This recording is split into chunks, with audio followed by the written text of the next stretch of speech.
Hi, and welcome to the Love How Deep podcast with Brian and Heather Mayer. Our purpose is to equip married couples like you with resources that rely on the transformative power of God's Word to strengthen your relationship. Welcome back to the podcast. I can't wait for today's episode because we have been talking about a very heavy subject before this one. We've spent 3 episodes on forgiveness, which is very important. And the reason that we started our podcast journey with forgiveness is because we feel like it's very important. And if there's big hurts, that's something that's got to be addressed. But I don't know about you, Heather, but it was starting to feel like a little bit of a downer there toward the end. And so we want a little pick-me-up today, right? I agree. I mean, it is a topic that is so near and dear to our hearts and so important. And we just want people to get it and understand it. But yeah, it was time for something a little bit more maybe lighthearted. I agree. I don't know. Is this a lighthearted subject? For some couples it might be. For some couples it might not be. Yeah. And we're talking about roles and responsibilities in your relationship, or think chores, that type of thing. So that's what we're going to talk about. So hopefully you are thinking, okay, great. Yeah, this is going to be light. It's going to be easy. We're going to figure this out. And maybe you're listening to this and say, oh boy, these are landmines waiting to happen. But I think either way, I think we're going to have a lot of good things to say today about this topic. And so I think you're going to enjoy this one. So I think so. I think it's good just to kind of hear some new ideas of how you can tackle those roles and responsibilities within your family. So stay tuned in for this. Yeah. And one quick thing before we jump in, I have to give Heather kudos is that if you listen to the last episode number 3, she talked about how we were close and snuggly during the podcast episode because we were having some technology issues. We were. And we have gotten it figured out, and I have to give her credit. She came up with the grand idea of, why don't you just unplug every single cord? And we've got about, it seems like 400 here, right? I think there might be. Yeah. And so I did that, and bam, here we are on 2 separate microphones. Being able to, look at each other. So High five. High five. All right. I'm glad it's working. Right. I mean, I liked being close to you, but it's working. Very true. Okay. All right. With that, let's get down to business here. So let's talk about roles and responsibilities. And I think the first thing that we want to talk about is how you grew up. And we're going to talk a little bit about how we grew up. But before we do that, kind of just to let you know, there are generally 2 different ways in which couples and families handle chores and responsibilities. The first one is called the traditional way, and that's typically what was done by most everyone, I would say, 40, 50 plus years ago, where, what was it, Heather? The female typically took care of everything inside the home. Correct. Male typically would work outside the home and take care of the yard. Right. Okay. And that's still done today by some people. And then what developed, I don't know, maybe in the 60s when females started to get back into the workforce, not get back in, they started to get to the workforce. It was called, did I say egalitarian? Egalitarian. The teacher in me is going to teach him how to say it the right way. So we're talking about gals. So egalitarian. We have a visitor. Oh, we got to hit the pause button. Butterscotch just jumped up on the podcast table. That's our cat. He's our little podcast mascot. Gosh. So maybe we'll put his picture in I think we've got him reined in or here. Something. Okay. Yeah. So what was I saying? The traditional approach was the first one. The more modern or egalitarian approach is more of an equal approach, where it might be maybe you, Heather, might go out and mow the yard, which I don't think that'll happen. But, for 2 reasons. We don't have a yard. Right, and you don't like to mow. So, for those reasons, no. But if you were in an egalitarian situation, that might be the case. And maybe, again, what typically a female might have done, maybe wash the dishes or cook.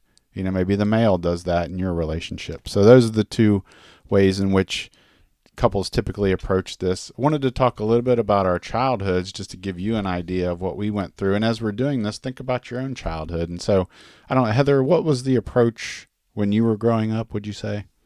Yeah. So my family grew up in it was a very traditional family with the traditional approach. mom and the kids really took care of the inside, and then my brother and my dad took care of the outside of the house. With my dad working outside the home, and my mom, she was sorry, butterscotch is added again. Okay, sorry about that. And my mom was a stay-at-home mom for most of my childhood, and so she, and us girls, we did the cooking and the cleaning, and she sewed clothes for us, and she did the grocery shopping and all of those things. Just very traditional. And I did want to say, since we are going back to our childhood, many times the type of family that you grew up in is usually how you behave as an adult in your family. And it can change for other reasons, though, because maybe you don't like them to stay that way, or it could be that you were raised in a single family house, or single family house. Is that the right word? Did I say that right? Okay. Single parent home. Yes, that's it. Thank you.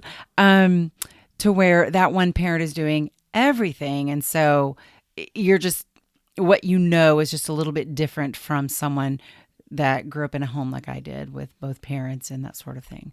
So yeah, traditional approach. Okay. Mm-hmm. So yeah, in my childhood, I actually had two different ways in which I saw chores were done. And it's because I did grow up in a divorced situation where my mother, kind of was in and out of relationships, very short-lived. And so I would say for most of my childhood, it felt like I was with a single mom. And of course, she did most of everything.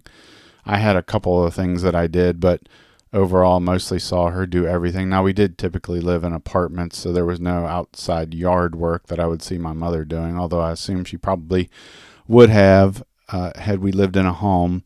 And then with my father and stepmother, it was definitely more of a traditional approach with that, for sure. I remember my stepmom being inside most of the time doing the tasks that were in the home, and then my dad would be outside quite a bit. We had a pretty big piece of property, and so he really enjoyed being outside doing that. So I saw kind of two different ways to handle it. And as we talk about our childhoods, and as you think about your childhoods, we're going to pull a little bit more forward into how it works currently.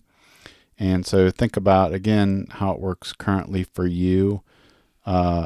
I don't know, Heather, if you want to talk a little bit about that, about how we work it. Yeah, I think that Brian and I are probably more egalitarian. And I think that a big reason is because of him being a single father for a number of years. He was used to doing laundry and mopping the floors and scrubbing the toilets and cooking the food and doing the dishes and doing these things that were traditionally the woman's work. And so when we got married, it's not like he kicked back with a bowl of popcorn and turned on the football game and said, "Have at it, woman, get to work." That wasn't him. It wasn't his upbringing or his habits, I guess. And so he pitches in whenever is necessary. And I love that. He also, when we did have a house, took care of the yard. We would try to plant a garden and get out there and do a little bit of yard work together. And that's pretty much where my role outside ended because I just don't like yard work. But he was happy to take care of that. And even now, one of the coolest things is that I love to cook, and Brian is so happy to get in the kitchen and chop some onions with me, and we turn on the music and we start cooking together, whatever, like boiling the water, whatever it is that we need to do. He is happy to help me with that. And then but I do basically all of the cooking, and then he cleans up the mess. He does all of the dishes. And so yes, that means loading the dishwasher and unloading, but he does it. And sometimes you'll do that too. Yes, sometimes I will. If I see him unloading and I'm not doing anything, I will go and help him. So yeah, there's definitely some good teamwork that's just been very natural with the way that we, keep up the inside of our house. Right. Sort of thing. Yeah. What you'll hear too, as we talk about this situation, these roles and responsibilities, we are very good, I think, with this one. There are certain topics that you're going to hear us when we talk about on the podcast, that you're going to hear some disagreements and some times that maybe didn't go so well. This one we've had a pretty good handle on. So hopefully, again, we can give you a lot of good creative maybe ideas and things to think about in order to make this better if it is a tough situation for you. And so with that, wanted to talk a little bit about communication and expectations. I think this is really where it all starts. And so I think so. Yeah. If you can both be able to have open and honest communication about setting the expectations for the household responsibilities, I think for the best. And, again, just normal communication type skills, be understanding and listen and summarize what you're hearing. All those good communication skills can come in handy when you're talking about this subject, especially if it can be a little bit of a landmine type situation. But I would say first and foremost, tell your spouse what you like and what you don't like. I mean, I think that's fair. Can I tell you what I don't like? Sure. Why not? Wow, she jumped in quick. Yes, as a child, I was made to clean toilets. And to this day, I detest cleaning toilets. They are nasty, disgusting bowls in my house. Our house has 4 toilets. They're gross. Well, they're not really gross because they are clean, but they're just gross to have to clean. So I don't like to clean toilets, but drum roll, please. Drum roll, please. Here comes Brian. Take care of them. Yes. It's not a passion of mine, but I will do it. And strangely, I didn't really think about this till we started talking, but I didn't ever really have to clean toilets as a child, and so maybe that's why I don't really mind it now. So I think, again, this is another situation where it just kind of worked out between us. It did. It did. So I would also say you might want to, well, this kind of leads into what you were just talking about. Talk to each other about what you did in childhood that you liked and what you didn't like, and then see if that kind of lines up and you can come to some conclusions and decisions about what might work best. Kind of like the toilet situation. Mm-hmm. Yes. So, yes. Yeah. And you like to vacuum, and I don't mind pushing the mop around. Yeah. Mm-hmm. Now, this is one that you may not have thought about that you should think about, and it's around, are there certain tasks that you like to do alone? Do you prefer doing some together? Would it help motivate you more if you were able to be on your own, or would you be more motivated to do something together? That could be another way to kind of help get the juices flowing when you're trying to figure out who's doing what. I don't know if we have an example of something that... I suppose probably cleaning a closet, depending on how big the closet is, might be something you would need to do by yourself. But you mean so that we could turn the closet into a podcast studio? Oh, yeah, right. That is correct. You know what? We can make the bed ourselves, but man, is it so much easier when both of us are working together? That's true. Mm-hmm. Right. So I think for Teamwork. us, making our bed is better as a team. Yeah, it's good. Yeah. It's good. Yeah. So, mowing, we live in a townhome, so we don't mow. But if we were mowing, that would probably be best done by one person, I would think. Yeah. I think it would be pretty awkward if we both were pushing the lawnmower. So, yeah. But you get the idea. And you might want to talk about, and this might be a sore subject with Heather, I don't know. But, do the kids, do they need to get involved doing something? So yeah, that's definitely something that you want to discuss with your spouse on, what kind of chores do you want to give your children to do? What should they be responsible for, if any? And come to some agreements on that. That's always a good thing too. Mm-hmm. Yeah. And as a child, I don't think I mentioned this yet, but I really didn't have to do a whole lot. And I almost hate saying that. I feel guilty for saying that. I feel a little bit less than. But typically, my mother only asked me to make sure my room was clean, and I had to take the garbage out occasionally. And we lived on the 3rd floor in an apartment, so that's 3 flights of stairs. So you should feel sorry for me. Do you feel sorry for me, Heather? I'll get back to you on that. Okay, I think that's a no. So, okay. He was a princess. Right. I think so. I think we're learning a lot about ourselves doing this, aren't we? I think so. Now with that, so, again, we talked about communication, It's very important. I would say too, the next big topic we want to cover are you a household with one person that has a career outside the home, one's a stay-at-home parent? Do you both have careers, and how does all that work? And I guess, I don't know, Heather, if you want to talk a little bit about what might be important with that. I think that it really comes down to communication again with this, about the things that you both expect to do or to have done, what's important to you. You've got to talk about these things. You can't just expect that the other person knows what you want.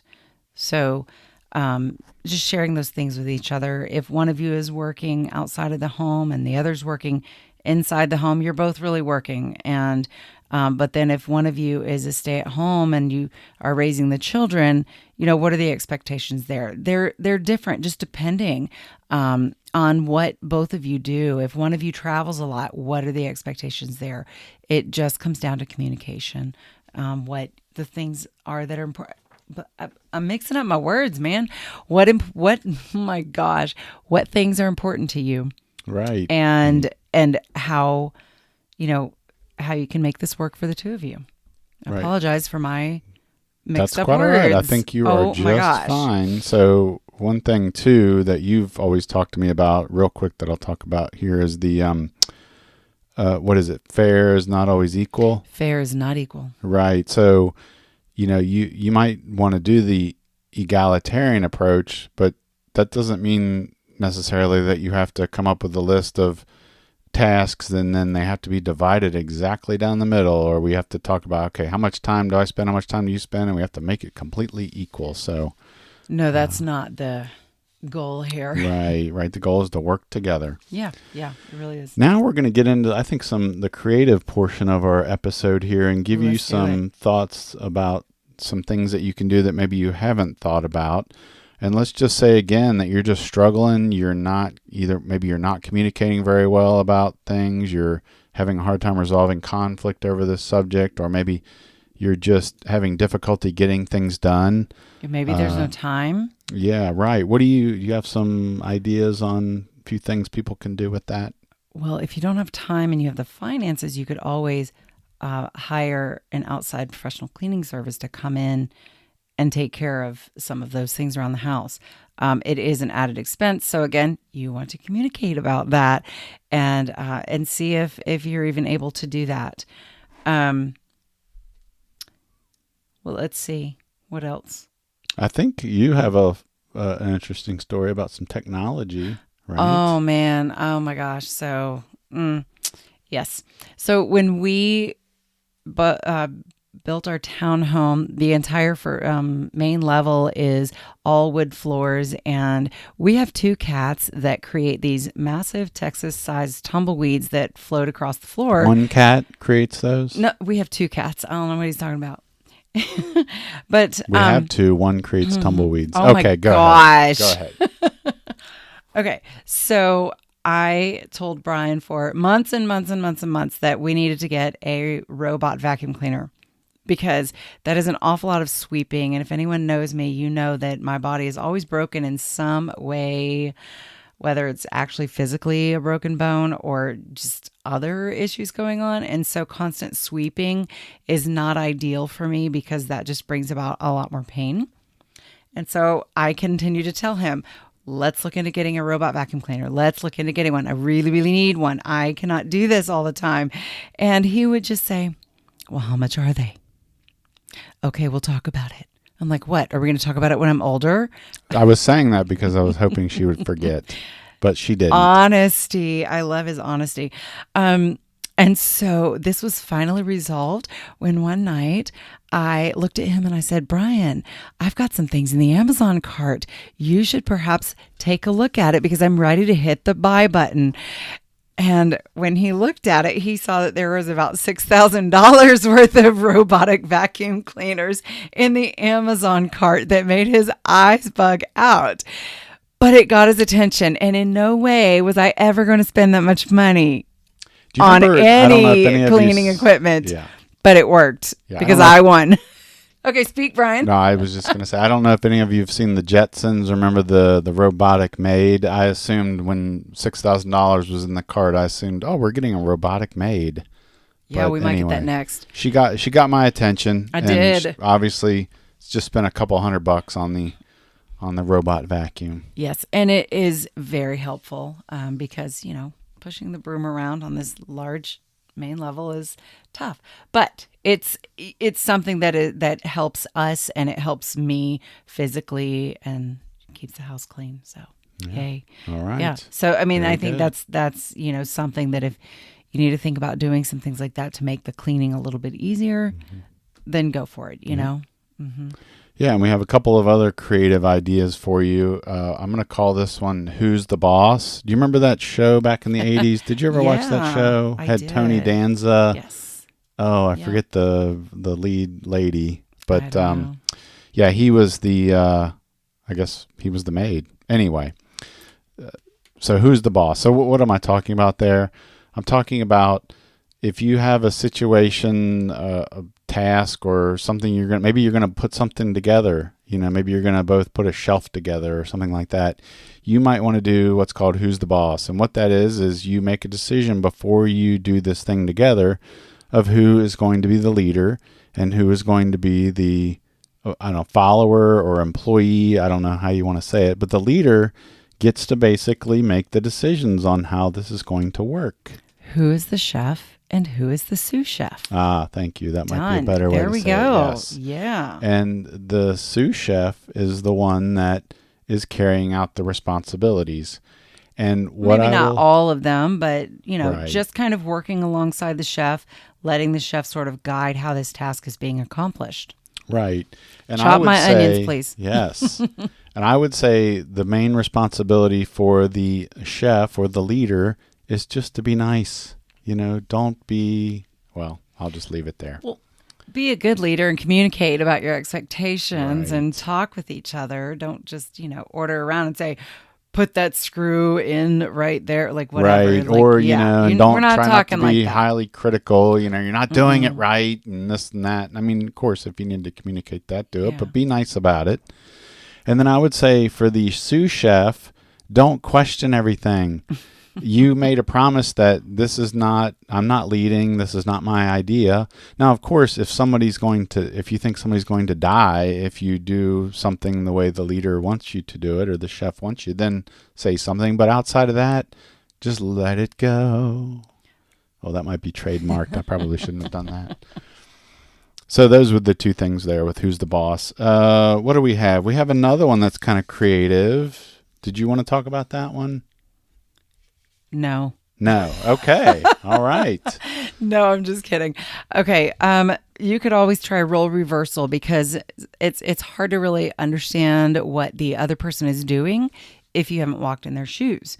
So maybe you want to get out there and go ahead and mow the lawn, and maybe the other person wants to go do some laundry and cook dinner or whatever. But try out what each other normally does so that you can kind of understand, like, oh, yeah, that might only take 20 minutes, but that really is hard work. If that makes sense. So, yeah, just reversing your roles a little bit and putting yourself in the other person's shoes. Yeah. I don't know. How many more ways can I say that? Right. And if you Next. can do a 100% role reversal, that would be amazing. But we understand that that's sometimes pretty difficult. Does that mean I have to clean toilets? Yeah. Because that is not happening. Yeah. Right. I know that's off the table. Off the table. But I don't know if you just said this, but this helps create understanding just about what your spouse is doing. That's part of what this is all about. Yeah. And it might help you just appreciate them a little bit more for appreciation. cleaning toilets. Yeah. That's a good way to say it. Cleaning cat boxes. Yeah. That's another right. toilet. Oh boy. And then we have one other little quick tip, I suppose, that relates. Do you want me to talk about this one? Yes, because I'm lost. So we are going to talk about, just ask for help, or if you're on the other end, ask how you can help. Just make sure you're always doing that. And again, try not to be a nag about it. But if you need some help, just ask. Again, be nice about it. But then if you're typically the person on the other side of the equation, try to proactively, go to your spouse and say, hey, do you need help with anything right now? What do we always say? How can I help? How can I help? Yeah. Yes. We saw that on a television show where the main character it was kind of a cool thing that he said, because he felt really genuine when he said it to people. He's like, Yes. how can I help you? Yeah. And those couple of little words can just go such a long way in getting some things done and just keeping a good, restored communicative relationship. So, yeah. Yep. And I think we are about ready to wrap up. We just have a few sort of things to remember here, but be flexible, be adaptable. I mean, maybe there's a situation where, Heather, maybe your sister who lives in Kentucky gets sick and she wants you to come for a week and be with her. Mm-hmm. Well, what's going to happen to the roles and responsibilities then? Brian's cooking for himself. Hot Pockets? That's right. Yes. Yes, that would probably be the case. And peanuts? I love peanuts. And so that would be a case where I might need to be proactive and say, okay, I know you take care of this, that, and this. What's important? What's urgent? What do I need to make sure I take care of every day? Is there anything that can be let go? So just have conversations about that. Yeah, I think that's good. Yeah. I think it's good. Yeah. Or, maybe I get sick, or maybe you get sick, and right. one of us has to jump in a little bit more on other things. Right. Again, just be flexible and be adaptable. I think one other thing. Yeah. Time management and scheduling.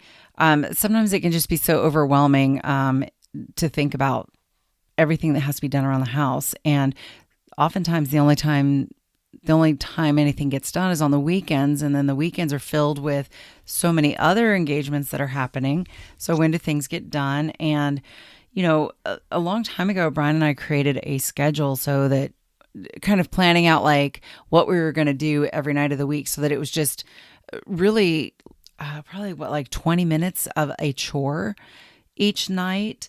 And so we listed some things out and we said, okay, on Monday nights, we're going to do the laundry, and on Tuesday nights we're going to sweep the floor, and on Wednesday, or I'll sweep and then he'll vacuum, and on Wednesday night we'll do, I don't know, my mind is drawing a blank because I've been talking too much, but I think you catch my drift there, that we put some things on a schedule, on a calendar, to kind of help us tackle these needed chores a little bit at a time. It's the way you eat an elephant is one bite at a time. Mm-hmm. And that's kind of what we did.